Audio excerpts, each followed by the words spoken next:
Could I invite you to just raise your hands to the Mari Lord? saya undang setiap orang untuk mengangkat kedua tangan kita tinggi sebagai tanda menghormati Tuhan.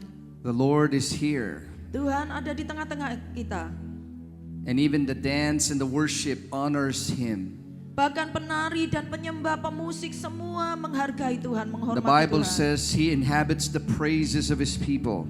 Alkitab berkata bahwa Dia datang bertahta di atas pujian umatnya. And every time you raise your hands to the Lord comes. Setiap kali kita mengangkat tinggi tangan kita ke hadapan Dia, maka Dia akan turun ke atas hidup kita. And so the Lord is here. Dan sekarang Dia ada di sini. Father, we want to thank you Bapa, kami mau berterima for kasih being here in our midst. untuk kehadiran-Mu di tengah-tengah We kami. ask that you speak to us. Kami minta Tuhan Kau berbicara, Open our understanding buka pengertian kami, so we can see greater things for you. supaya kami bisa melihat perkara lebih besar di dalam We Engkau. believe this, Lord. Kami percaya ini In Tuhan. Jesus' name we Di dalam pray. nama Yesus kami berdoa. Amen. Amin. Amen. Give the Lord a clap Berikan tepuk offering. tangan yang meriah bagi Tuhan. Dan silakan duduk. Amen. Amin. Good morning. Selamat pagi. And I'm glad to be here for the second time this year. Saya senang saya sudah bisa mengunjungi Anda kedua kalinya pada tahun ini. And yesterday we just finished the Nazarite training, which is humility. Kemarin kami sudah menyelesaikan training bagaimana menjadi nasir Allah. Fase pertama belajar tentang kerendahan hati. And I was blessed that a lot of kids attended the training. Dan saya sungguh diberkati ada begitu anak-anak kecil yang masih muda menjadi peserta dari training itu. And I'm amazed that your children can sit for one whole day and listen to me. Saya kagum bahwa anak-anak kecil Anda bisa duduk diam dengan tenang sepanjang hari untuk mendengarkan saya. So your kids must be really very special. Pasti anak-anakmu adalah anak-anak yang sungguh istimewa. I think, yeah, give the Lord a clap Ya, offering. berikan tepuk tangan yang meriah pujian bagi Tuhan. So maybe next time I can encourage you to come and attend yourself. Mungkin kalau kita mengadakan training lagi, pada saat yang berikutnya saya undang yang dewasa, yang tua juga bisa ikut dalam training itu. What I will share with you is very important. Apa yang akan saya bagikan pagi ini merupakan sesuatu yang sangat-sangat penting And I sekali. hope you would try to really capture it in your spirit. Dan saya mau Anda menangkapnya dengan begitu kuat dan masukkan di dalam roh Anda. The title of the message, The Battle for Our Eyes. Judul dari khotbah saya siang ini adalah peperangan bagi mata kita. In Isaiah 25 verse 7, Di dalam Yesaya pasal 25 ayat yang ke-7, it says that He will destroy in this mountain the face of the covering which covers all the people and the veil that is woven over all the nations. Yesaya 25 ayat yang ke-7 dikatakan, dan di atas gunung ini Tuhan akan mengoyakkan kain perkabungan yang diselubungkan kepada segala suku bangsa dan tudung yang ditudungkan kepada segala bangsa-bangsa.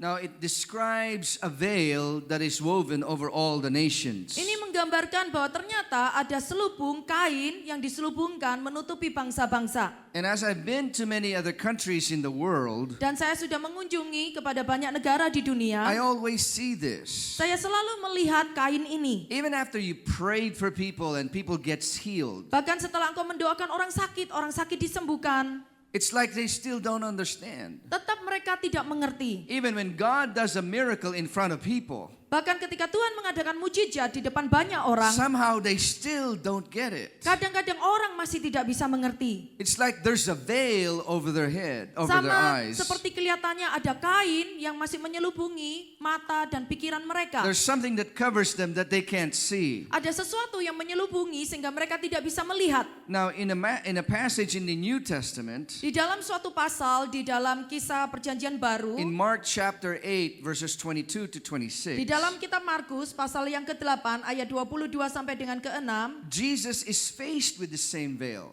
bahkan Tuhan Yesus juga menghadapi masalah selubung yang sama. And he had to do something in order to remove the covering over the face. Dan Tuhan Yesus harus melakukan sesuatu secara khusus untuk menyingkirkan, mengoyakkan selubung itu. Let me read it. It says, and he came to Bethsaida, and they brought a blind man to him and begged him to touch him.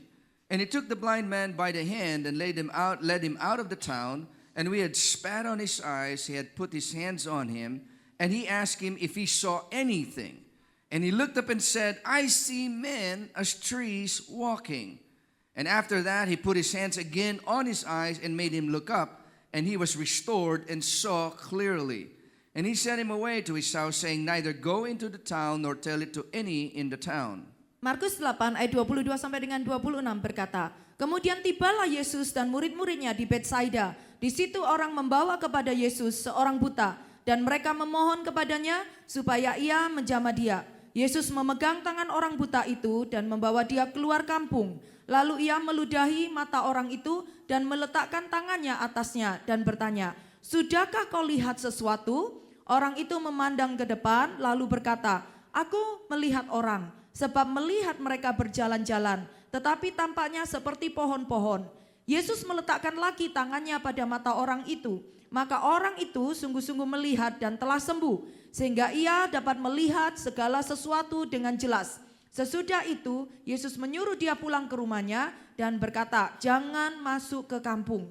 Here we see Jesus encountering the same veil or darkness over a person. Di sini kita menjumpai bahwa Yesus juga menemukan selubung yang menutupi orang-orang. Now the Bible says God promises to destroy this veil over the nations. Dan Alkitab berjanji bahwa Tuhan akan mengoyakkan setiap selubung-selubung yang And menutupi I believe we're going to bangsa-bangsa. claim that promise this morning. Dan saya percaya bahwa kita juga akan mengklaim janji Tuhan itu pada hari ini. We believe God's going to remove the blindness over our eyes. Kita percaya bahwa hari ini Tuhan akan mengoyakkan, menyingkirkan setiap kebutaan rohani dari mata As a kita. pastor of a church, sometimes I ask this question. Sebagai pendeta dari gereja, saya juga bertanya setiap kali kepada Tuhan pertanyaan yang sama. What's wrong with me? Why can't I see it? Apa yang salah dengan aku? Kenapa aku tidak bisa melihat dengan jelas? What's wrong with people? Why can't they see the plan of God?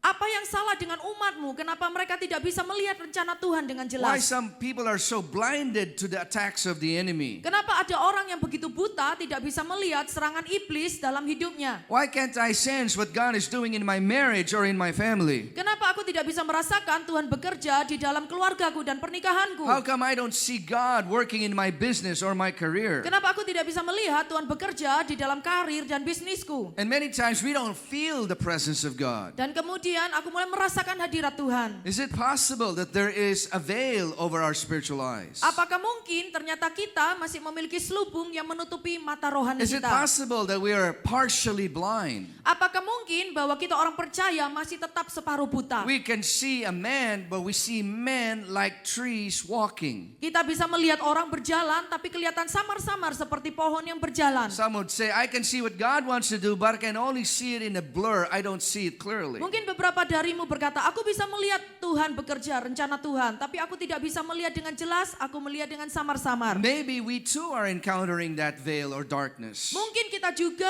mengalami selubung itu, selubung dari kegelapan. Maybe we need a second touch from the Lord Jesus himself. Mungkin kita juga perlu hari ini mengalami jamahan Tuhan yang kedua kalinya. Now, if you would read the story, it happened in Bethsaida. Kalau engkau membaca ceritanya, ini terjadi di kota yang bernama Betsaida. Bethsaida is one of the 3 cities that Jesus cursed. Betsaida adalah salah satu dari 3 kota yang dikutuk Yesus. He cursed Bethsaida, Capernaum, and Chorazin. Dan Yesus dikatakan mengutuki Betsaida, Kapernaum, dan Koraisim. You will actually find out in Matthew 11:21 Di dalam Matius 11 pasal yang pertama, that Jesus curses Bethsaida bahwa Yesus mengutuk kota Betsaida because in spite of all the powerful miracles that happened in that city, karena meskipun Yesus melakukan banyak mujizat di kota Betsaida, they still couldn't see. orang-orang tetap tidak bisa melihat. And in all those 3 cities, all the miracles that happened that Jesus did, Dan di atas ketiga kota itu di mana Yesus melakukan banyak mujizat, they're still blinded in their spiritual eyes. mereka tetap buta secara rohani. Now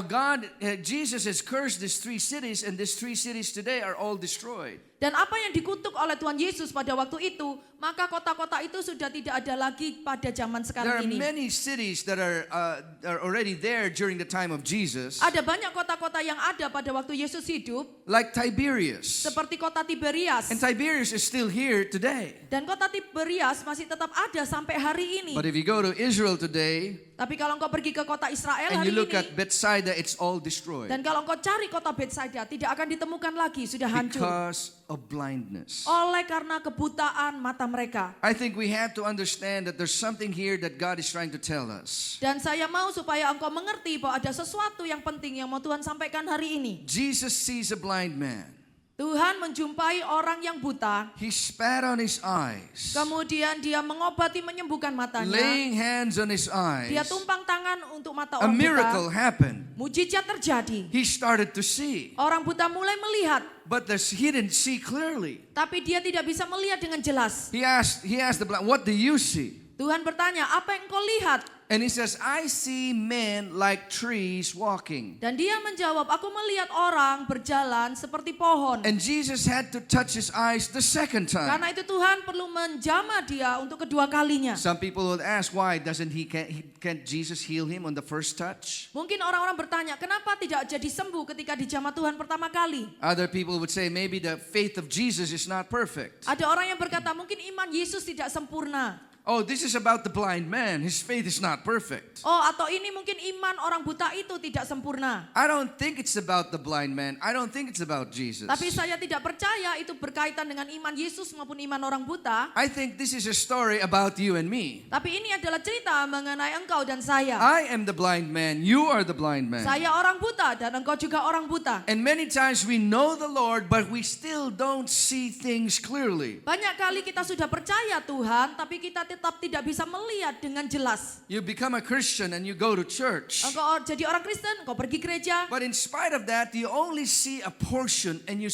don't see clearly. Namun demikian, engkau hanya bisa melihat samar-samar, tidak bisa melihat dengan jelas. You know, I tell you, when God brings a revelation to you, Saya katakan ketika Tuhan menyatakan pewahyuan 5 kepadamu, minutes you can't see, the next 5 minutes you can see. 5 menit yang lalu engkau tidak mengerti, 5 menit kemudian engkau menjadi mengerti dengan That's jelas. the nature of revelation. Itu adalah sifat dari pewahyuan. Like the story in Matthew 16:16. Seperti dalam cerita Matius 16 ayat 16. Jesus asked Peter, "Who do you say I am?" Yesus bertanya kepada Petrus, menurut engkau siapakah aku ini? And Peter says, "You are the Christ, the Son of the living God." Dan Petrus menjawab, engkau adalah Mesias, anak Allah yang hidup. And Jesus said to him, "Blessed are you, Peter, because flesh and blood have not revealed it to you, but the heavenly Father has spoken to Dan you." Yesus berkata, diberkatilah engkau Simon Petrus, karena bukan manusia yang terdiri dari darah dan daging yang menyatakannya, tapi Bapakku di sorga yang menyatakannya. That's the nature of revelation. Itu adalah sifat dari pewahyuan. 5 minutes ago, you don't know. The next 5 minutes, all of a sudden you know. 5 menit yang lalu engkau tidak mengerti, 5 menit kemudian semuanya menjadi jelas. And when God removes the veil over our eyes, Ketika Tuhan mulai mengoyakkan, menyingkirkan selubung dari mata we kita, see revelation faster. maka kita akan menangkap, melihat pewahyuan dengan cara yang The tepat. blindness of our eyes are removed. Kebutaan rohani dari mata kita disingkirkan. How does this revelation work? Bagaimana pewahyuan ini bekerja? I believe, brothers and sisters, Saya percaya saudara-saudara that God wants to touch your eyes the second time this morning bahwa Tuhan mau menjamah mata kita semua kedua kalinya pagi ini so we can see the purpose of God. supaya kita bisa melihat tujuan Tuhan. He wants to open our eyes so we don't just see men like trees walking, Tuhan mau membuka mata kita supaya kita tidak melihat samar-samar orang seperti pohon, but so you would see the purpose of God for your marriage. tapi engkau bisa melihat tujuan ilahi dalam So pernikahanmu. you'd see the purpose of God for your children. Engkau bisa melihat tujuan ilahi pada God anak-anakmu. wants you and me to see clearly. Tuhan mau membuat engkau dan saya melihat dengan jelas. Just like in John chapter 3 verse 3. Seperti dalam Yohanes pasal 3 ayat yang ketiga. When Jesus was talking to Nicodemus, Ketika Tuhan berbicara dengan Nikodemus, unless a man is born again, he cannot see the kingdom. kecuali manusia dilahirkan kembali, dia tidak bisa melihat kerajaan Allah. He's not talking about entering the kingdom, he's talking about seeing the kingdom. Tuhan tidak berkata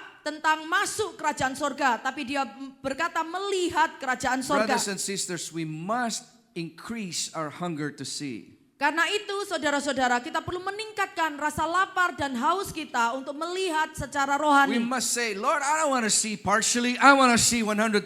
Mari kita berteriak, kita katakan, Tuhan, aku tidak mau melihat samar-samar, aku mau melihat dengan jelas. At the end of this service this morning, Pada akhir dari khotbah pagi ini, I'm going to believe God's going to remove the veil over our aku sungguh eyes. percaya Tuhan akan mengoyakkan setiap And we're gonna selubung see di mata clearly kita, God's purpose for sehingga us. kita bisa melihat dengan terang rencana Tuhan. It's very important because Isaiah 25:7, there is a veil over the nations. Sangat penting sekali karena Yesaya 25 ayat 7 sudah berkata, ada selubung yang menutupi bangsa-bangsa. You know, brothers and sisters, we could just understand the authority of the church. Kita harus mengerti bahwa sebagai gereja Tuhan kita diberikan otoritas. If we can understand God's promises to us, Kalau kita mengerti dan menangkap janji Tuhan bagi then we kita, will pray that God will open a portal from heaven and we can have an open heaven. maka kita akan berdoa minta Tuhan membuka alam sorgawi, sorga terbuka, dan itu akan terjadi. An open heaven is an area where the revelation of God can come up and down.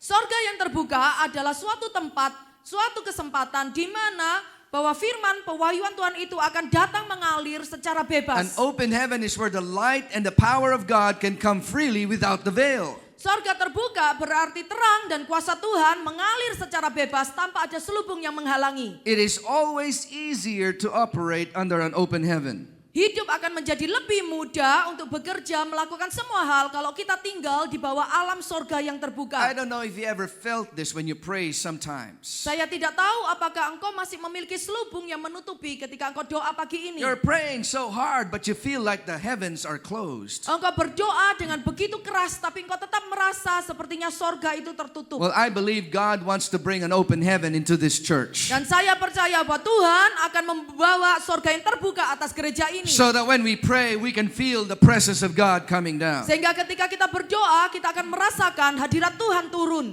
Sometimes an open heaven can happen over a whole country. Kadang-kadang sorga yang terbuka bisa terjadi atas sebuah negara. Like in the nation of Wales in 1904. Sama seperti yang dialami bangsa Wales tahun 1904. Wales experienced revival.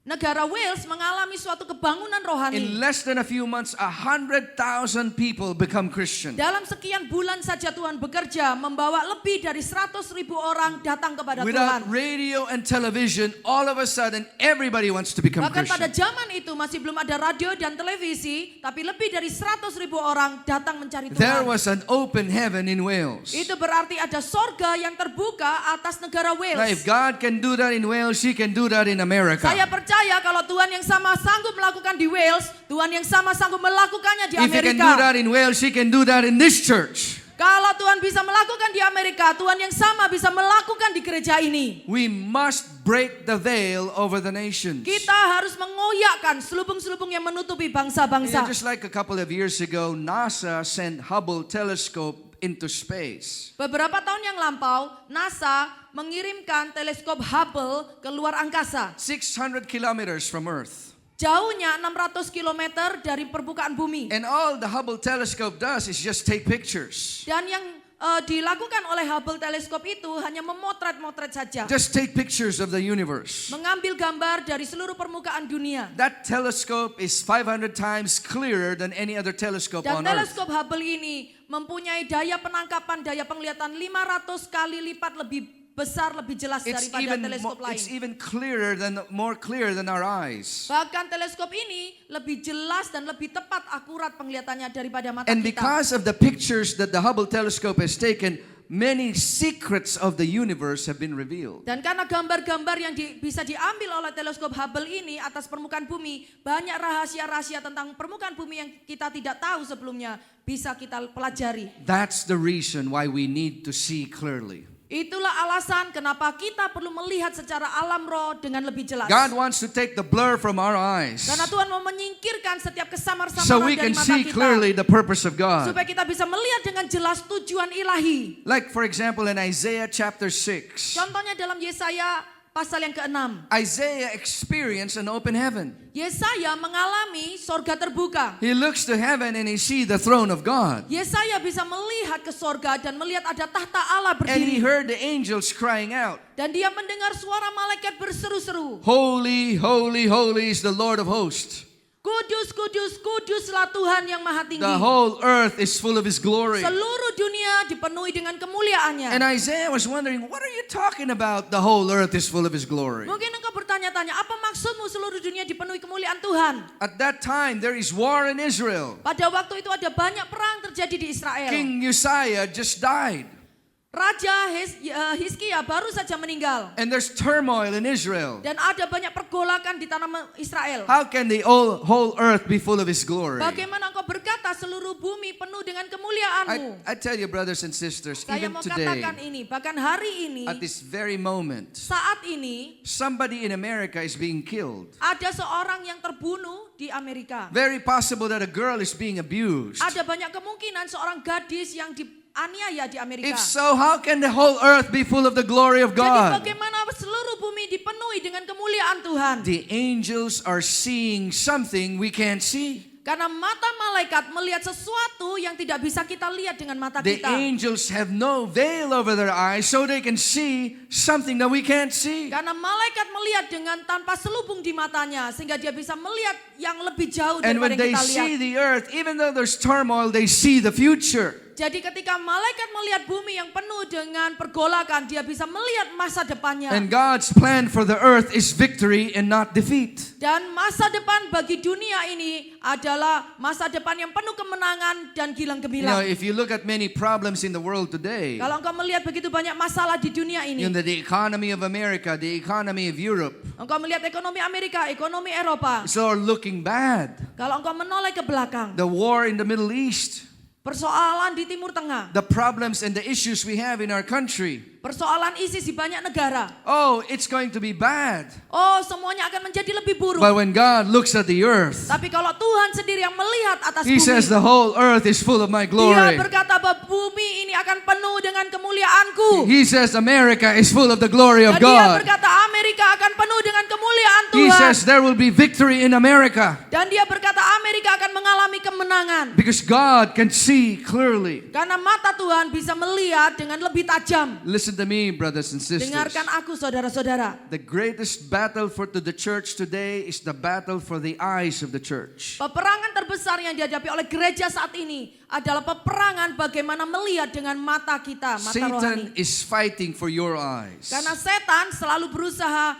mengalahkan mata kita. If he can blind the church, he can defeat the church. Kalau setan bisa membutakan gereja, maka dia bisa menghancurkan gereja. Just if you read in the Old Testament in 1 Samuel chapter 11, Seperti yang kau baca di dalam perjanjian lama, 1 Samuel pasal yang ke-11. the Ammonites were attacking Israel, Bangsa Amon menyerang bangsa Israel. and Israel need to surrender. Dan bangsa Israel kalah dan harus menyerah. And the Ammonites says, okay, we will not kill you, but here's the terms of your surrender. Bangsa Amon berkata, oke, kami tidak akan membunuh kamu semua, tapi ini perjanjiannya. Every man in Israel, pluck your right eye out. Setiap orang laki-laki di Israel harus mencongkel sendiri mata kanannya. Why? What is so important with the right eye? Kenapa? Apa yang penting dengan fungsi mata kanan? You see, in the Old Testament, you use your left hand to hold your shield. Di dalam perjanjian lama engkau lihat bahwa seorang prajurit memegang perisai di tangan kiri. You use your right hand to hold your sword. Dan engkau memegang pedangmu di sebelah kanan. And with your shield, you cover half of your face. Dengan perisai yang tinggi, maka sebagian matamu, wajahmu tertutup oleh perisai. And with your right eye, you see the enemy. Dan hanya dengan mata kananmu engkau bisa melihat musuh yang datang. What the Ammonites are telling Israel is this: Apa yang dimaksudkan Bani Amon kepada bangsa Israel pluck your adalah right eye out. congkel mata kananmu sendiri. It will take out your ability to fight. Maka itu akan menghabisi kemampuanmu untuk berperang melawan We kami. lose our ability for war. Maka kita akan kehilangan kemampuan untuk berperang. Brothers and sisters, that's what Satan wants in our lives. Saudara-saudara, itulah strategi yang sama yang setan inginkan dalam If you hidup kita. can't see what God wants you to see, Kalau engkau bisa melihat apa yang Tuhan kerjakan dalam hidupmu, You can't fight for your marriage. engkau bisa berperang mempertahankan pernikahanmu. You can't fight spiritually for your career and your business. Engkau bisa berperang mempertahankan karirmu dan bisnismu. You can't fight for your children. Engkau bisa berperang mempertahankan anak-anakmu. Satan wants your spiritual eyes. Karena itu setan mau merebut penglihatan mata rohanimu. Because if he gets your eyes, you are defeated. Kalau dia bisa merebut mata rohanimu, maka engkau akan kalah total. He wants not only us to see the purpose of God, he wants us to see the power of God. Tuhan mengendaki bukan hanya kita melihat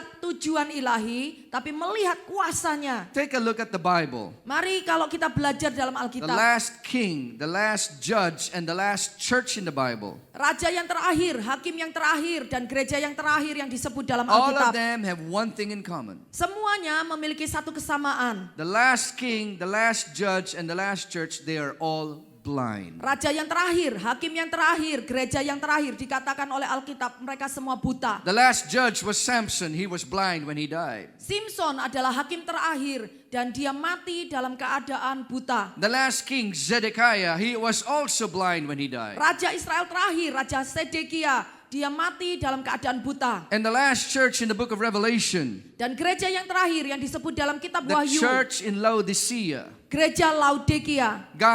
Jesus says, you are blind and you can't see. Yesus berkata, engkau buta dan engkau tidak bisa melihat. You know, when you're blind, you cannot even see the state of your condition. Bahkan kalau engkau buta, engkau tidak bisa melihat keadaanmu sendiri saat ini. We lose our ability to serve God effectively. Kita kehilangan kemampuan kita melayani Tuhan dengan efektif. And sometimes as a pastor, I get frustrated. Kadang-kadang sebagai pendeta, saya merasa frustasi. I said, why can't they see it? Kenapa mereka ini tidak bisa Why melihatnya? can't the parents see it? Kenapa orang tua tidak bisa melihat? Why can't the young people see it? Kenapa orang-orang muda tidak bisa melihat? Why can't the business people see that God is in charge of their business? Kenapa orang-orang pemilik bisnis tidak bisa melihat bahwa Tuhan yang mengambil alih bisnis mereka? Why can't the older generation see the purpose of the young generation? Kenapa generasi tua tidak bisa melihat tujuan ilahi kepada anak-anak yang muda? And why can't the young people see the wisdom of the older generation? Kenapa anak-anak muda tidak bisa melihat ada kebijaksanaan yang bisa diambil dari They generasi can't tua? see the purpose maybe because they have a veil over their eyes. Mereka tidak bisa melihat tujuan ilahi karena ada selubung yang menutupi. You know, like the story of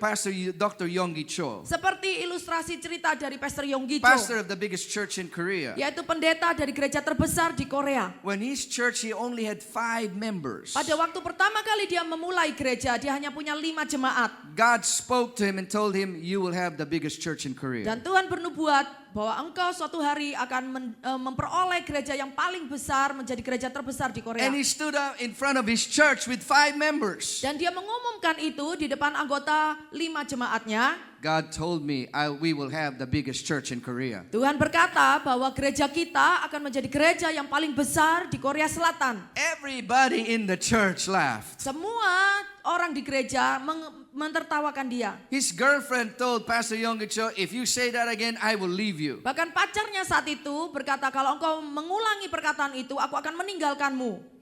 He can see something that others can't see. Orang ini bisa melihat sesuatu yang jauh lebih besar yang tidak bisa dilihat oleh orang lain. After a few years, their church became 3,000 members. Setelah beberapa tahun lewat, betul gerejanya menjadi 3.000 orang jemaat. And God speaks again to Dr. Yonggi Cho, can you see 30,000 members? Dan sekarang Tuhan membukakan mata Yonggi Cho dan berkata, tidakkah engkau bisa lihat bahwa suatu hari gerejamu akan menjadi 30.000 orang. So he announced it again to the church. Kemudian dia mengumumkan lagi di depan gereja. God says there will be 30,000 members. Tuhan berkata gereja kita akan menjadi 30.000 And orang. because of that, the elders walked away, could not believe Dan him. karena pernyataan itu, seorang penatuannya keluar meninggalkan gerejanya. After a few years, he had 30,000 Setelah members. beberapa tahun lewat, betul Tuhan menggenapi janjinya, gerejanya jadi 30.000. And God spoke to him again. He says, I will show you 100,000 members. Dan Tuhan mulai berkata, aku akan membuka matamu, aku akan kirim 100.000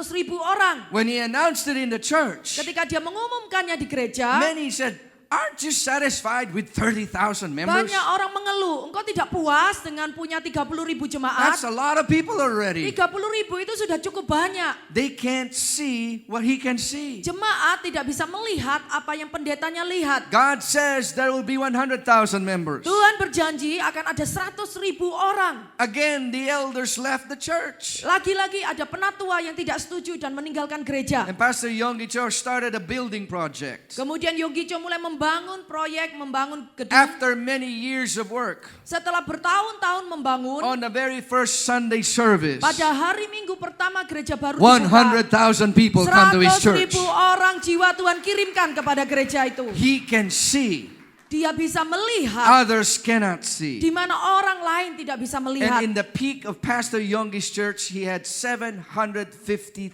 members. Dan pada puncak kejayaan gereja Yonggi-cho, dia bisa mendapat 750.000 orang jemaat. Brothers and sisters, Saudara-saudara, if you can see, your vision will be too small. kalau engkau tidak bisa melihat, maka daya tangkapmu akan menjadi begitu kecil. If you ever listen to Pastor Lucas, your pastor, Kalau engkau pernah mendengarkan pendetamu, Pak Lukas, he is filled with vision. dia penuh dengan visi-visi dan And sometimes you penglihatan. might not understand him, Kadang-kadang engkau tidak bisa menangkap dan mengerti. but he is filled with vision. Tapi dia tetap punya penglihatan itu dan Because he visi. can see more than many of us can see. Karena dia bisa melihat jauh lebih tajam daripada apa yang kita I lihat. say to you, brothers and sisters, Karena itu aku katakan saudara-saudara, we will declare an open heaven in this church, kita akan mendeklarasikan akan terjadi alam surga terbuka atas so we gereja can ini. all see God's plan for this Jadi church. kita semua akan dapat melihat rencana Tuhan dalam hidup kita. And the blindness in our eyes will be removed. Dan kebutaan rohani dalam hidup kita akan disingkirkan. You know, just like the saddest story in the Bible, Sama seperti cerita yang menyedihkan yang terjadi di it's the Alkitab. story of David. Adalah cerita tentang Raja Daud. Why is that the saddest story? Kenapa dikatakan itu kisah yang Well, menyedihkan? remember, Samuel goes to Jesse's house, Kalau engkau ingat, Nabi Samuel datang ke rumah Jesse. and Samuel says to Jesse, one of your sons will be king. Dan dikatakan bahwa salah satu dari anak laki-lakimu akan menjadi Raja Israel. And Jesse paraded all of his sons in front of Samuel. Dan Jesse orang tua ini mengumpulkan semua anaknya berjalan lewat di depan Samuel. And one after another, Samuel says, no, he's not the one, he's Dan not the satu one. persatu Samuel berkata, bukan ini, bukan ini, bukan ini. Samuel had to ask the question, Samuel sampai harus bertanya kepada Yesi, don't you have another son? apakah engkau tidak punya anak laki-laki lainnya lagi? Jesse forgot about David. Jesse sama sekali lupa akan anaknya yang bungsu Daud. Yeah, there's another one, but he's just a shepherd. Ya, aku masih punya anak yang kecil, tapi dia cuma penggembala kambing You domba. know, he's a weirdo singing there in the desert. Dia orang yang aneh, dia suka nyanyi sendirian di padang gurun. Samuel said, call him. Samuel berkata, panggil dia masuk. And when David came inside, immediately Samuel saw he was king. Dan ketika Daud masuk ke dalam rumah, saat itu juga Samuel bisa melihat inilah dia raja orang Israel. They said David was around 16 or 17 years Pada old at waktu that itu time. usia Daud sekitar 17 tahun. Now, what was sad about that? Jadi apa yang menyedihkan tentang kisah ini? What is sad is this. Yang menyedihkan adalah For 16 years under Jesse, selama 16 tahun Daud tinggal di rumah Yesi. the whole time David lived under Jesse, Sepanjang umur hidup Daud tinggal di rumah ayahnya. Jesse never saw that David will be king. Jesse orang tuanya tidak pernah bisa melihat bahwa anaknya itu bakal menjadi raja. Jesse never saw the potential of his son. Jesse tidak pernah bisa melihat potensi yang ada di dalam diri Brothers anaknya. and sisters, the worst kind of blindness is when you cannot even see beyond your generation. Saudara-saudara, kebutaan yang paling mengerikan adalah ketika kita tidak bisa melihat penglihatan apa yang akan terjadi pada generasi kita ini. Why can't we see God's purpose for our children? Kenapa kita tidak bisa melihat tujuan ilahi yang akan Tuhan taruh dalam hidup anak-anak kita? There might be a David in your house, Mungkin engkau memiliki Daud-Daud di and dalam all these keluargamu, years you can't even see it. tapi selama ini engkau tidak bisa melihatnya. Like the story of Gideon. Seperti cerita Gideon. Nobody saw that Gideon can be a powerful judge. Tidak ada seorang pun yang bisa menduga bahwa Gideon akan diangkat jadi hakim yang sangat And berkuasa. Even Gideon could not see him to become a warrior. Bahkan Gideon sendiri tidak yakin kalau dia bisa menjadi pahlawan. God had to remove the veil over his eyes. Karena itu Tuhan perlu menyingkirkan selubung yang menutupi matanya. Remember the story of Winston Churchill? Masih ingat cerita tentang Winston Churchill? Winston Churchill, the greatest prime minister of England. Dia adalah Perdana Menteri yang terkenal dari negara Inggris. When he was a boy, he was uncontrollable. Ketika dia masih kecil, dia tidak bisa dikuasai tingkah lakunya. His parents wanted to give up on him. Bahkan orang tuanya sendiri hampir menyerah.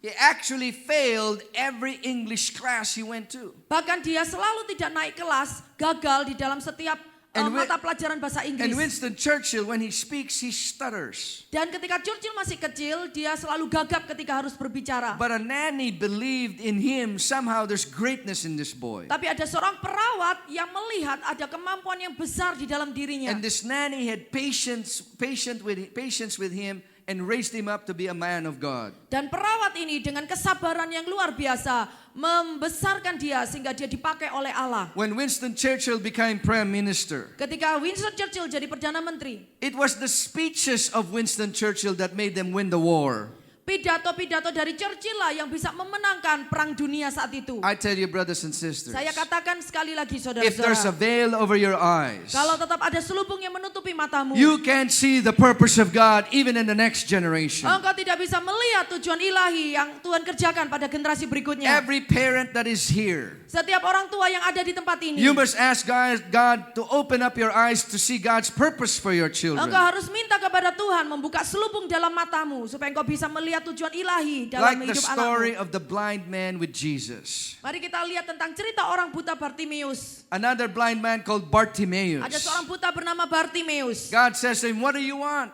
Dan Tuhan bertanya, apa yang engkau mau? That's a cruel question. Itu adalah pertanyaan yang sadis. Of course he wants to see. Tentu saja orang buta mau minta melihat. But God is asking you the same question today. Hari ini saya percaya Tuhan mengajukan pertanyaan yang sama. What do you want? Apa yang engkau mau? Do you want to see? Apakah engkau mau melihat? Do you want the blindness to be removed from your Apakah engkau eyes? mau selubung kebutaan rohani disingkirkan dari The matamu? greatest problem of the church today is blindness. Persoalan terbesar yang dihadapi oleh gereja saat ini adalah kebutaan rohani. Oh yes, we can see. Oh ya, kita bisa But we melihat. can only see men like trees Tapi walking. kita hanya bisa melihat samar, orang jalan seperti pohon. We don't see God's purpose for our marriage. Kita tidak bisa melihat tujuan Allah dalam pernikahanku. We can't see God's plan for the church. Kita tidak bisa melihat rencana Tuhan dalam gereja. And many times we don't understand what is happening in our business and in our job. Banyak kali kita tidak mengerti apa yang sedang terjadi dalam pekerjaan kita, dalam bisnis kita. Maybe we need the second touch of Jesus. Mungkin kita perlu sentuhan Tuhan yang kedua kalinya. Maybe we need to recognize there's a veil over our eyes. Mungkin kita perlu menyadari ada selubung yang masih menutupi mata kita. And when Jesus touches you this morning, Dan ketika Tuhan menjamah engkau pagi ini, I believe you're going to see clearly. saya percaya engkau bisa I melihat believe dengan you're going to jelas. see the purpose and the Saya power of percaya God engkau in bisa your melihat life. tujuan Allah dan rencana Tuhan dalam hidupmu. You know, take a look at the example of Helen Keller. Mari kita lihat contoh seorang yang bernama Helen Keller. She was both blind and deaf. Dia dilahirkan dengan buta dan tuli. A famous woman of God here in America. Seorang wanita Kristen yang terkenal di Amerika. And somebody asked her this question. Dan ada seorang yang bertanya kepadanya, Is there anything worse than being blind? apakah ada yang lebih besar, lebih susah daripada jadi orang buta? Is there anything worse than being blind? Apakah ada kondisi yang lebih parah daripada lahir sebagai orang buta? He says, yes. Dan dia menjawab, ya. It's having sight but no vision. Kalau engkau melek, kalau engkau bisa melihat, tapi engkau tidak punya penglihatan. The worst thing that can happen to us as a church. Persoalan yang terbesar yang kita alami sebagai gereja Yes, Tuhan. we can see. Ya, kita bisa melihat. But we can only see men like trees walking. Tapi kita hanya melihat orang berjalan seperti pohon. That we can only see partially God's plan, but we never see clearly. Kita hanya melihat rencana Tuhan separuh, tapi kita tidak bisa melihat dengan total. Brothers and sisters, I believe God wants to let you see clearly what He wants to do in your life. Saya percaya saudara-saudara, pagi ini Tuhan mau engkau bisa melihat dengan secara jelas rencananya. I di believe dalam God hidupmu. wants to bring an open heaven in this church. Saya percaya Tuhan akan menurunkan memohonkan alam sorga yang terbuka atas gereja And when ini. there's an open heaven in this church, Dan kalau ada alam sorga yang terbuka atas you gereja see ini, two things all the time. engkau akan selalu melihat dua hal terjadi. You see the purpose of God and you see the power of Engkau God. akan melihat tujuan Tuhan dan engkau akan melihat rencana Tuhan. And the purpose of kuasa God Tuhan. and the power of God flow freely up and down into heaven. Tujuan Tuhan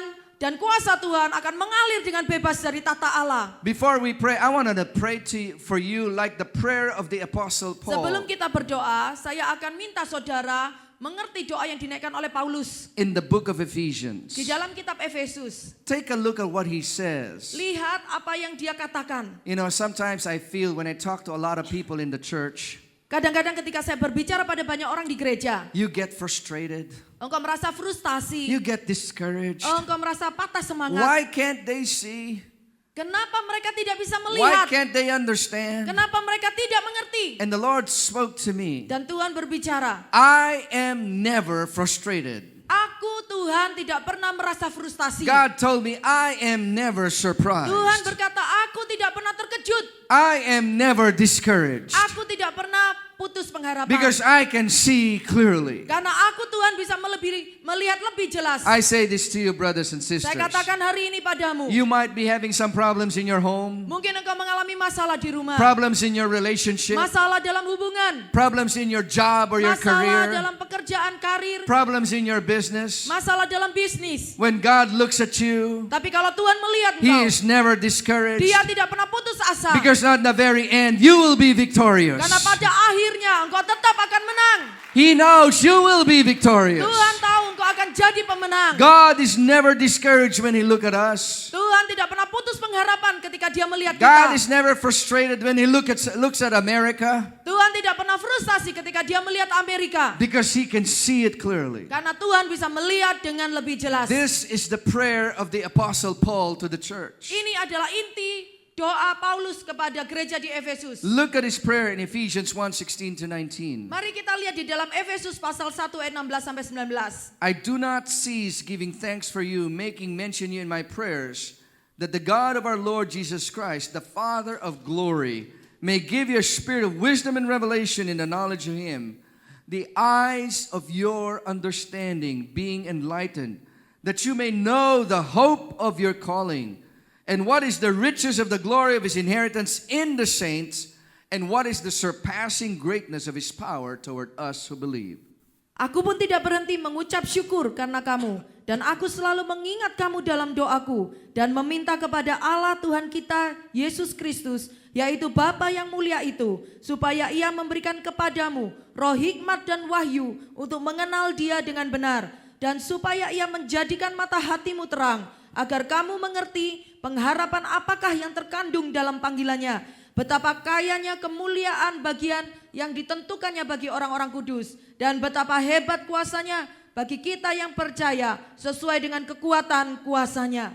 Brothers and sisters, Saudara-saudara, if our eyes will be open today, kalau mata rohani kita terbuka hari ini, if you will have a second touch from Jesus, kalau engkau mengalami zaman yang kedua dari Yesus, we will have many things that we will start to see. kita akan melihat banyak hal terjadi. We will never be Dan discouraged. kita tidak pernah putus asa We lagi. will never be frustrated. Kita tidak pernah frustasi lagi. Nothing is going to stop Dan us. tidak ada sesuatu pun yang bisa menghentikan The kita. eyes of our understanding will be opened. Maka mata kita yang mengandung pengertian yang benar akan mulai terbuka. We will always have hope. Kita akan selalu memiliki pengharapan. We will have the riches of the glory of God in front of us. Kita akan selalu memiliki kekayaan dan kemuliaan Tuhan And di we dalam will kita. never lack in power because God's going to release it to Dan us. kita tidak pernah kekurangan akan kuasanya karena Tuhan berdiam dalam kita. So I ask you this morning, Karena itu aku minta pagi ini, what do you see? apa yang engkau lihat? What do you see when you look at your marriage? Apa yang engkau lihat ketika engkau melihat pernikahanmu? What do you see when you look at your business? Apa yang engkau lihat ketika engkau melihat bisnismu? What do you see when you look at your family and your Apa yang children? engkau lihat ketika engkau melihat keluargamu dan Do anak-anakmu? you only see men like trees walking? Apakah engkau hanya melihat samar-samar orang seperti pohon yang berjalan? Or can you see clearly? Ataukah engkau bisa melihat dengan lebih jelas? Maybe we need Mungkin the second touch of kita Jesus. perlu jamahan yang kedua dari Yesus. And when we have the second touch of Dan Jesus, saat kita sudah terima we're jamahan going yang to kedua, start to see the hope and the calling in front of us. maka kita mulai bisa melihat pengharapan dan panggilan yang tersedia di depan We're going to kita. see the riches that God had promised us. Dan kita bisa melihat kekayaan dari kandungan pengharapannya And we kepada will kita. always have the power of God in front of Dan us. kita bisa melihat adanya kuasa Tuhan di depan kita. So brothers and sisters, Jadi saudara-saudara, we must have the second touch. kita harus mengalami jamahan yang kedua. I'm going to be praying for you. Saya akan berdoa bagimu, But I ask you that question. tapi saya akan bertanya pertanyaan ini. What do you see? Apa yang kau lihat sekarang? Do you see everything? Apakah engkau bisa melihat semuanya? Or do you need the second touch of Jesus? Ataukah engkau masih perlu jamahan yang kedua If dari you Tuhan need the Yesus? second touch of the Lord, we're going Kalau to pray. engkau merasa engkau butuh jamahan yang kedua dari Yesus, I kita want you akan to stand berdoa. up. Saya undang saudara-saudara And I'm going to berdiri. pray for Jesus to touch your eyes the second time. Dan saya minta supaya Tuhan Yesus menjamah matamu kedua kalinya. You might be a Christian for a long time. Mungkin kau sudah jadi orang Kristen lama. You've been serving God every day, coming to church. Engkau sudah melayani Tuhan setiap hari datang ke gereja. But even at this moment, you can't see God's plan for you. Tapi tetap hari ini kau tidak bisa melihat rencana Tuhan dalam hidupmu. It's maybe the veil over the nation. Mungkin ada selubung yang menutupi I'm going to bangsa-bangsa. believe God's going to remove that veil this Dan morning. saya percaya Tuhan akan mengoyakkan selubung-selubung itu pagi And when ini. God touches your Dan eyes, kalau Tuhan menjamah matamu, you are going to see clearly. engkau akan melihat dengan You're going lebih to jelas. see God's purpose and Engkau power. melihat tujuan Tuhan dan kuasa Tuhan. And you will be able to move forward without discouragement. Dan engkau bisa maju dengan bergerak dengan cepat tanpa putus asa. Jesus asked the blind man, "What do you see?" Tuhan bertanya kepada orang buta, apa yang engkau lihat? He asked the second blind man, "What do you want?" Tuhan bertanya kepada orang buta yang kedua, apa yang engkau mau? Do you want to see clearly? Apa engkau mau melihat dengan jelas? Here's what I want you to do. Jadi ini yang supaya engkau We're going to do a lakukan. prophetic prayer this Kita morning. akan lakukan doa secara profetik. With your right hand, I want you to raise it up to the Lord. Secara tindakan profetik, angkat tangan kananmu ke atas. And then with your left hand, I'm going to Dan ask tangan you kiri saya minta to kind of touch your tindakan eyes. profetik Anda menjamah menyentuh kedua mata Anda. It's going to be a prophetic act. Ini adalah tindakan profetik. It would symbolize your spiritual Ini eyes. akan melambangkan ini penglihatan We're going to rohanimu. break the veil Kita over akan our eyes. mengoyakkan selubung-selubung itu We're dari going to mata release kita. the power of Kita akan God melepaskan kuasa and declare Tuhan an open dan heaven, mendeklarasikan alam in sorga your terbuka family. di dalam an keluargamu. open heaven Alam sorga terbuka in your home, di dalam rumah an tanggamu. open heaven Sorga terbuka in your life. di dalam hidupmu. And we're going to declare that veil be removed Dan kita akan mengklaim bahwa selubung itu and dikoyakkan God restore your spiritual dan eyes. Tuhan memulihkan penglihatan rohanimu. Let's pray. Mari kita Father, in doa. the name of Jesus, Bapa di dalam nama Yesus, touch our eyes the jamah second Tuhan time. setiap mata orang-orang ini. Touch our eyes, Lord. Jamah mata kami Tuhan. Heal our spiritual eyes. Sembuhkan kebutaan rohani In kami. the name of Di dalam Jesus, nama Yesus, we remove the veil. kami menyingkirkan setiap selubung. We remove the blindness. Kami menyingkirkan setiap kebutaan We rohani. want to see clearly. Kami mau melihat dengan And jelas. in the name of Dan di Jesus, dalam nama Yesus, I rebuke the kami blindness. mengoyakkan setiap kebutaan rohani. You will see clearly Kita akan melihat dengan jelas God's plan for your life, rencana Tuhan dalam hidup God's kita. purpose for your marriage, Tujuan Allah dalam pernikahan. God's purpose for your future. Tujuan Allah dalam masa depan. I release it in the name of Kami Jesus. melepaskannya saat ini In di dalam Jesus' nama name. Yesus. In Di dalam Jesus' nama name. Yesus. In Di Jesus' dalam nama name. Yesus. In Di Jesus' dalam name. nama Yesus. See. Melihat. See. Melihat. In Jesus' name. Melihat di dalam See. nama Yesus. In Melihat. Jesus' name. Melihat di dalam nama You will Yesus. see. Kita akan melihat. Father God, Bapa, I declare an open kami heaven mendeklarasikan in ada this alam church, sorga Lord. terbuka An di open gereja heaven in ini. this church, oh Alam sorga God. terbuka di In this gereja church, ini. in the name Di of gereja Jesus. ini terjadi di dalam nama In Yesus. the name of Di Jesus. dalam nama Yesus. We believe it. Kami percaya Tuhan. According to our faith, Berdasarkan iman kami, we receive it. kami akan menerimanya. In Jesus' Di name. dalam nama Yesus. Amen. Give the Lord a Amin. clap offering. Mari berikan tepuk tangan yang meriah bagi Tuhan kita. Brothers and sisters, Saudara-saudara, before I go down, I just want to give you an important warning. sebelum saya turun, saya hanya memberikan satu peringatan yang penting. Satan wants those eyes. Setan sungguh mengejar akan penglihatan rohanimu. You must protect your spiritual eyes. Engkau harus mempertahankan, memelihara penglihatan rohanimu. That's the reason you need to go to church every Karena Sunday. alasan itulah engkau harus datang ibadah ke gereja setiap That's the minggu. reason you need to read the Bible every day. Karena alasan itulah engkau harus membaca firman Tuhan setiap hari. Because if not, the veil is going to cover your eyes. Karena kalau engkau tidak melakukannya, maka selubung-selubung kuasa kegelapan akan menutupi engkau lagi. That's the reason you need to seek God every day. Karena alasan itulah engkau harus mencari wajahnya setiap hari. Because Satan wants those eyes. Karena setan sungguh mengejar, mengingini penglihatan rohani itu. But if you stay coming to church and seeking the Lord, Tapi kalau engkau terus rajin datang beribadah ke gereja dan mencari wajah Tuhan, you will protect your spiritual eyes. engkau akan bisa memelihara, melindungi penglihatan rohanimu. Father, in the name of Jesus, Bapa, di dalam nama Tuhan Yesus,